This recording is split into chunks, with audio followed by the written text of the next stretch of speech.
नेता प्रतिपक्ष डॉक्टर इंदिरा हृदयेश के निधन के बाद कांग्रेस में हल्द्वानी विधानसभा सीट के उत्तराधिकारी को लेकर संशय की स्थिति साफ हो गई है। इंदिरा के पीपल पानी के मौके पर हल्द्वानी पहुंचे उत्तराखंड के कांग्रेस प्रभारी देवेंद्र यादव ने इसे लेकर अपनी भावनाएं उजागर की। उत्तराखंड के संवैधानिक संकट पर उन्होंने ये भी कहा कि जो प्रदेश बेरोजगारी की तरफ बढ़ रहा हो, उस पर अगर चुनाव थोपा जाता है तो यह उस प्रदेश के लिहाज से ठीक नहीं है। लिहाजा कांग्रेस पार्टी इस पर एकजुट होकर रायशुमारी करेगी और उसके बाद यदि सड़क से सदन तक और कोर्ट में भी जाने की जरूरत पड़ी तो वे जाएंगे। उधर हल्द्वानी से क्या सुमित हृदयेश को विधायक का टिकट दिया जाएगा, इस सवाल पर प्रदेश प्रभारी देवेंद्र यादव ने कहा कि सुमित पार्टी के सक्रिय कार्यकर्ता हैं और सुमित हल्द्वानी को एक उचित नेतृत्व दे सकें, ऐसी उनकी शुभकामनाएं हैं।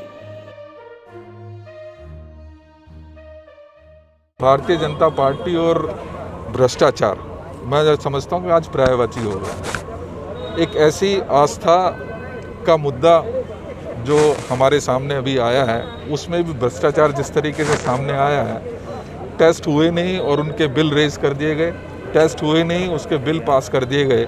एक ऐसा आस्था के साथ खिलवाड़ भारतीय जनता पार्टी को बहुत महंगा पड़ने जा रहा है। कल माननीय अध्यक्ष जी के नेतृत्व में हरिद्वार में इसके विरोध में धरना दिया जाएगा और इस मुद्दे को ऐसे ही छोड़ा नहीं जाएगा।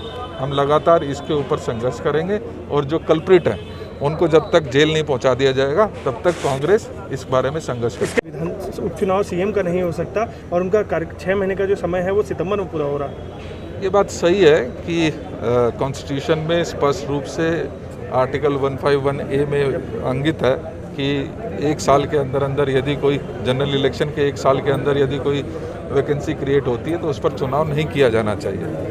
लेकिन भारतीय जनता पार्टी हमेशा से कॉन्स्टिट्यूशन का मजाक बनाते आई है। हम उसके लिए संघर्ष करेंगे और उसके पश्चात भी यदि वो उस पर चुनाव कराते हैं तो हम मजबूती के साथ क्या मांग करते हैं अगर चुनाव नहीं होना चाहिए।